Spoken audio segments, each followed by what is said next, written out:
यदि आप स्वयं हो तो क्या याद माँ बहन बेटी ये बेटियां नहीं है? क्या इनको नहीं बचाया जाना चाहिए? मैंने देखा है कि एक जगह पे हमारे मुख्यमंत्री जी ने अपनी फोटो लगा करके हमारी जो वीर वीरांगनाएं सोफिया एंड चुनिका है दोनों बहनों का तस्वीर लगा रखी है। वहाँ पे लिखा हुआ है कि बेटी को नहीं बचाओगे तो सोफिया और चुनिका कैसे पाओगे? हम पूछना चाहते हैं कौन लोग हैं तुम्हें बेटियों से बचाने के लिए? यह बात आपने अंकिता के टाइम में क्यों नहीं बोला? आप कहाँ अंकिता की फोटो लगाते हैं वहाँ पे बोलते की बेटियों को बचाओ? ये बात आप अपनी नेताओं से करते। तो बहनों अब हमने तय कर दिया है कि हम प्रधानमंत्री जी की, गृहमंत्री जी की और मुख्यमंत्री जी की फोटो लगा करके दान पेटी में पैसा मांगेंगे, दान मांगेंगे, क्योंकि ये नाकाम है बड़ी माँ बहन बेटी की रक्षा करने में। इस देश में यदि 42 करोड़ लोग एलआईसी कंपनी के शिकार हुए हैं तो उसमें लगभग मेरे हिसाब से 30 करोड़ लोग महिलाएं होंगे। क्या ये 30 करोड़ महिलाएं नहीं बचाई जानी चाहिए? क्या जिन महिलाओं के साथ बलात्कार हो रहा है वो नहीं बचाई जानी चाहिए? महिलाओं को कुछ करना ना वो खुद खुद देना सर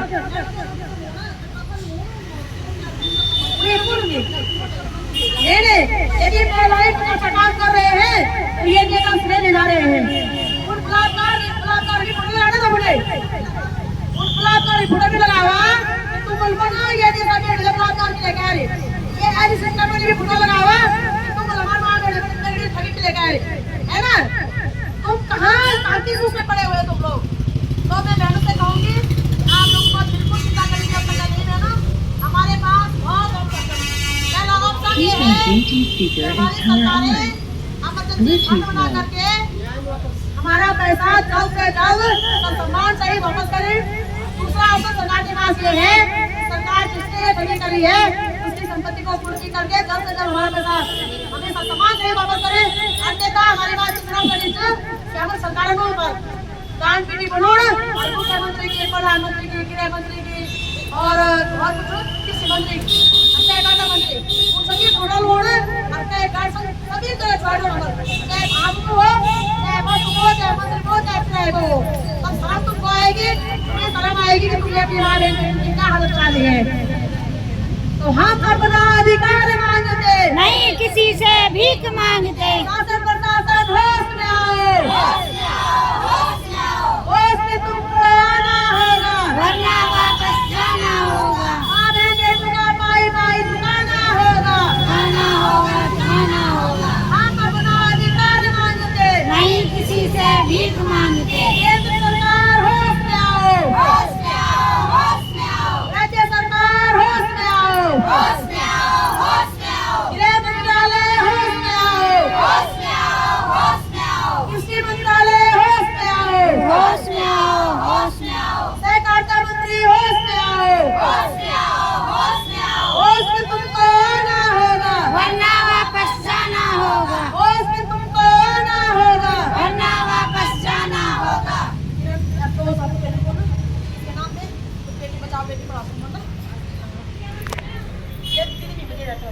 ये हैं समाज कार्यकर्ता और एलआईसी निवेशन किरण बहन। ये अपना विचार रखते हैं किरण बहन। अगर आप और बेटियों को नहीं बचाओ तो कैसे बनोगे? मेरा मानना तो ये है कि बच्चों का बलात्कार होता है जब बच्चों का शोषण ऐसे हो जाए तो मेंटली कहाँ से हो पाएंगे? इन बच्चों को सुरक्षा मिल पा रही होगी जब मीटिंग होगी ना कोई बच्चे कुछ बन सकते हैं। लेकिन आज बताओ हमारे बच्चा बिल्कुल ही सुरक्षित है नहीं तो कहाँ से बनेंगे वो सोचता जैसे कहाँ से बनेंगे? बड़ी बड़ी कार्यक्रम बहुत सारा होता है। हमारे जितने भी सत्ता में बैठे लोग हैं या मंत्री हैं बड़ी बड़ी कार्यक्रम बहुत लोग अपने फोटो पोस्टर पे लगाना भी बहुत शौक बात है, बहुत आसान होता है। लेकिन जिनकी बनाने जाती है उनसे भी पूछो एक पोस्टर पे फोटो लगा के दूसरों का अपने ऊपर सारी दुनिया जानती है संकट कौन करता है और श्रेय कौन ले जाता है।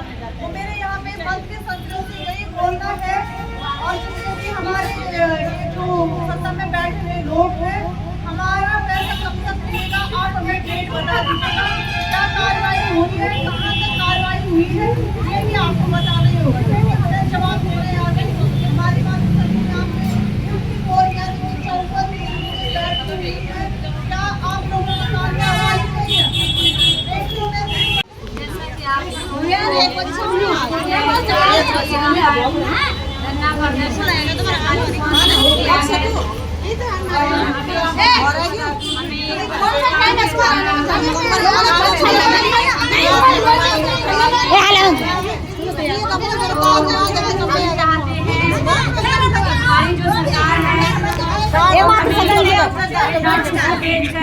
और हमें इधर आने धमकाने की कोशिश कर रहे हैं, बल्कि हम ये चाहते हैं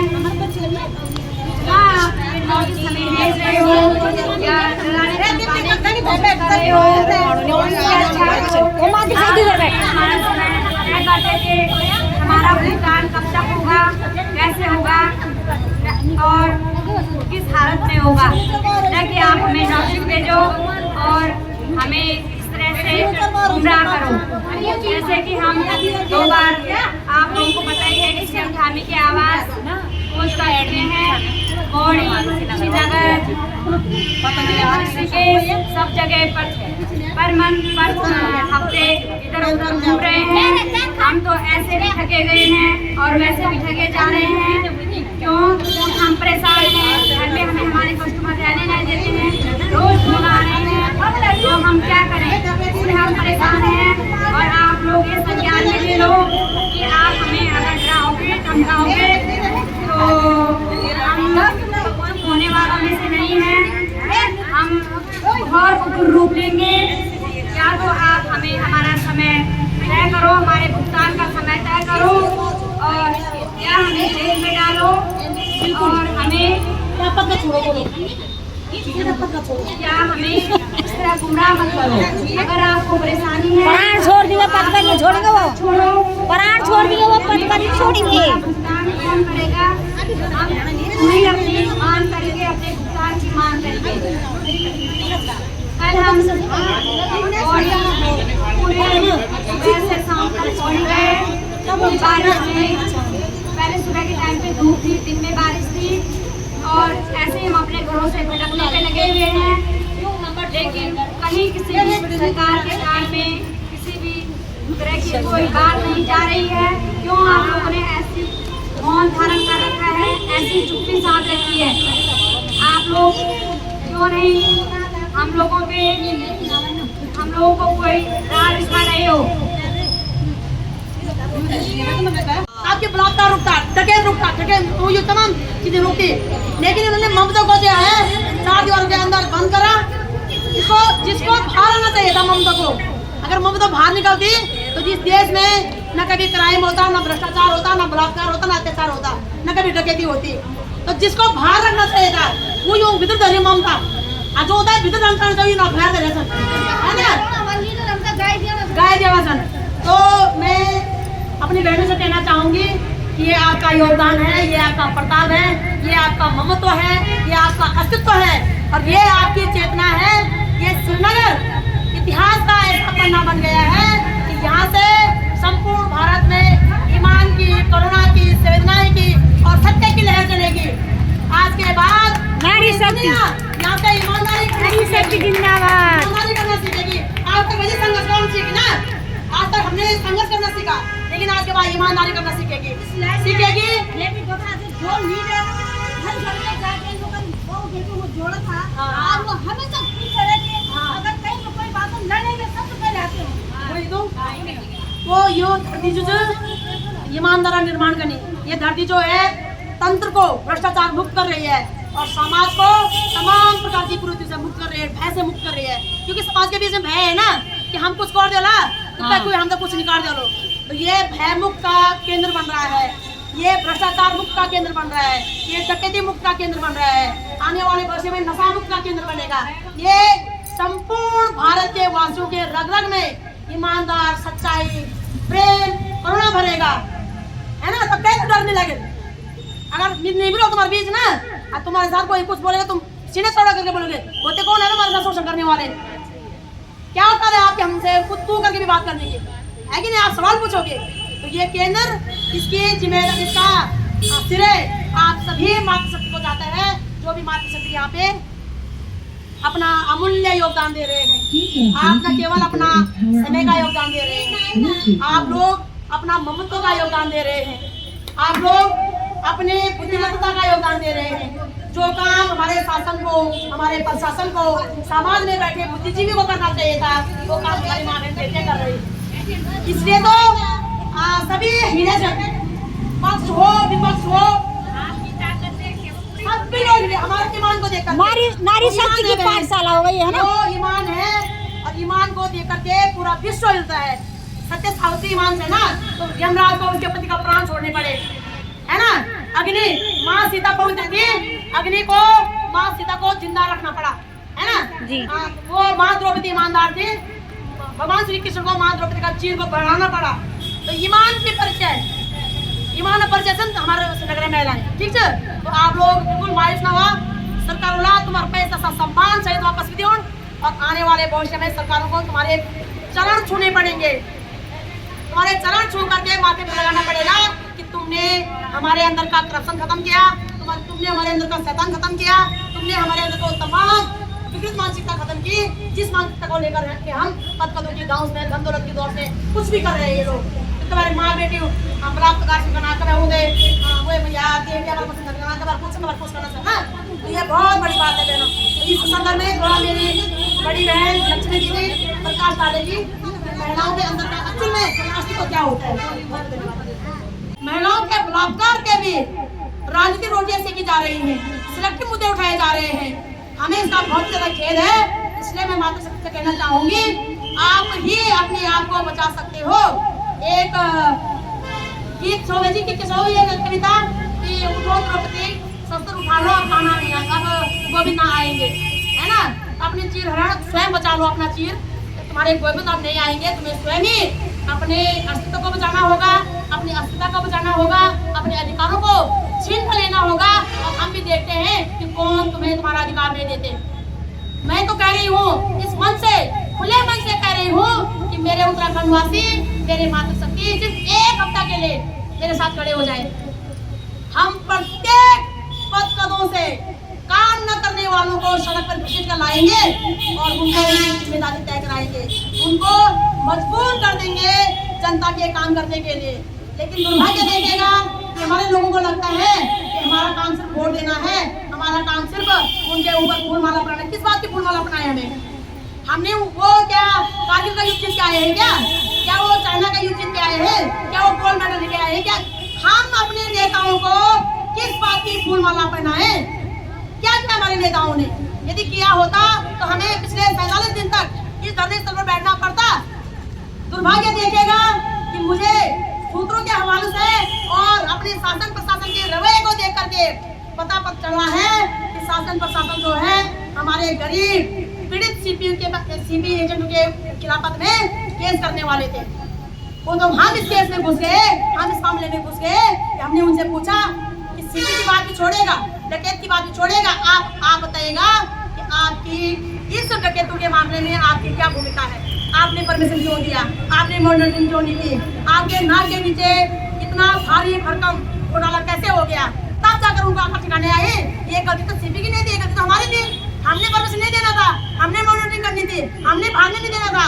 और अब हमने कठोर कार्रवाई करके अपने लोगों का पैसा उन्हें सम्मान सहित वापस देना था। तो उनको अब ना वो थूकते बन रहे ना घूटते बन रहे, वो तादूद हो गए होते, ना वो थूक सकता ना वो घूट सकता। तो हम चाह रहे ना अभी भी आप हमारे द्वारा चुने गए सरकार हो, अभी भी हम आपके हित की बात करेंगे कि आप इमरजेंसी फंड बनाइएगा, आपातकालीन इन लोगों को आर्थिक जो संकट है उससे बाहर निकालेगा। आप भी फ्री और हम भी फ्री। तो आशा उम्मीद करती हूँ कि हमारे मुख्यमंत्री जी, हमारे सहकारिता मंत्री जी, हमारे गृह मंत्रालय जी, सभी लोग इस विषय में संज्ञान लेंगे और अविलंब हम लोगों का पैसा सम्मान सहित वापस देंगे। अन्यथा मैंने फिर से कह दिया है कि ये मातृ शक्ति है, ये ना अपने डकैतों को बख्शेगी, ना अपने उम्मीदवारों को बख्शेगी, ना ही सिलेक्टिव मुद्दों को चुनने वालों को बख्शेगी और ना ही बलात्कारी को बख्शेगी। अब हम किसी को भी नहीं बख्शेंगे। हम आर पार की लड़ाई में है। 7 दिन का समय है आपके पास, 6 दिन है बाकायदा 6 दिन का समय है, 1 दिन बीत चुका है। तो आशा उम्मीद करती हूँ आप लोग जागरूक होंगे। जिस मातृ शक्ति ने आपको उन पदों में बिठाया है, आपको जन्म लिया है, आप उस मातृ शक्ति के संदर्भ में काम करेंगे। और एक बड़ी बात कही, ये बहुत दिन बटे हो कि काश मैंने कहा धार्मिक संस्कृति के खिलाफत में नारे उठ जाते तो आप लोगों ने देखा होगा कि कल से नारे उठने शुरू हो गए हैं। मैं और बहुत से लोग इसमें राजनीति भी कर रहे हैं, बोला कि धार्मिक स्थलों पे जो है नारे नहीं होने चाहिए थे। धार्मिक स्थलों में तुम्हारे वीआईपी करता होटल जो धार्मिक स्थल में कान खोल कर सुन लो। जय दिमाग में सवाल पैदा नहीं होना ना, तो वो दिमाग में सवाल को सुन दो। क्यों भाई, क्यों नहीं हो सकता? तुम्हारे अव्यवस्था के खिलाफत में हम हर जगह नारा लगाएंगे। तुम्हारे यहाँ धार्मिक स्थलों में कल्चर हो सकता है ना? धार्मिक स्थलों में तुम नेता बड़े बड़े भाषण दे सकते हो, धार्मिक स्थलों में नेताओं के ऊपर फूलमाला बना सकते हैं। और हमारे लोगों के साथ अव्यवस्था हो रही है वहाँ पे, वो क्यों नहीं आवाज उठा सकते हैं? तो मैं अपनी चारों धामों में सभी सनातनी भाई से कहना चाहूंगी, यदि तुम्हारे लिए अव्यवस्था हो रही है, शासन प्रशासन तुम्हारे साथ दुर्व्यवहार कर रहे हैं, तो आपका अधिकार है कि आप वहाँ से आवाज उठाएं और शासन प्रशासन का मुर्दाबाद का नारा लगाएं, तब तक जब तक वो तुम्हारी व्यवस्था दुरुस्त नहीं कर देते। तो ऐसा उम्मीद करती हूँ जो इसे राजनीति का रूप रंग देना चाहते हैं, तो उनके दिमाग में तो सवाल बैठ जाएगा और वो सोचेंगे यार बात सहज कि जब नेता होता तो अक्कल नहीं करना। पहले बता भाई जी, नेताओं काम जो संसद में बैठना, अरे धार्मिक को काम जो मंदिर में बैठना, नेता जाना मंदिर में और धार्मिक को जाना संसद में। तो जब तुम्हें उल्टी से बैठेगा, जब तुम्हारी उम्मत ही उल्टी हो गई तो कामल का मोड़ पढ़े लिखे लोगों को संसद में बैठना चाहिए, है ना? जो धार्मिक लोग थे उन्होंने मंदिर मस्जिद में बैठना चाहिए था, तभी तो कुछ होता है ना? तो जो मंदिर जो धर्मगुरु से तुम्हारा संसद में जावा कि कानून संसद में वो संसद में मंदिर पढ़ के नहीं होने यार, या नमाज पढ़ के नहीं होना। वहाँ पे नीति बनाई जाएंगी, नियम बनाया जाएगा, कानून बनाया जाएगा, बजट पास होंगे, मुद्दों का समाधान होगा, वहाँ पे चर्चा होगी इस विषय में, है ना? और मंदिर में तो सिर्फ पूजा होगी।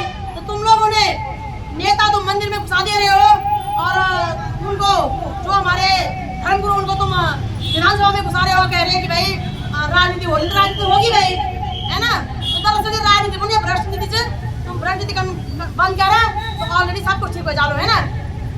तो हम अपना अधिकार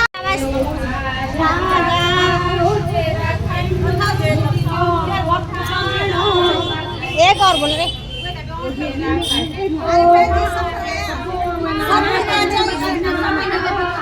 जमा करें, कागज नहीं पड़ कागज जमा करें ना बेटा अरे जो थाना में बेटी ना शांति भंग मत करना, तो कुछ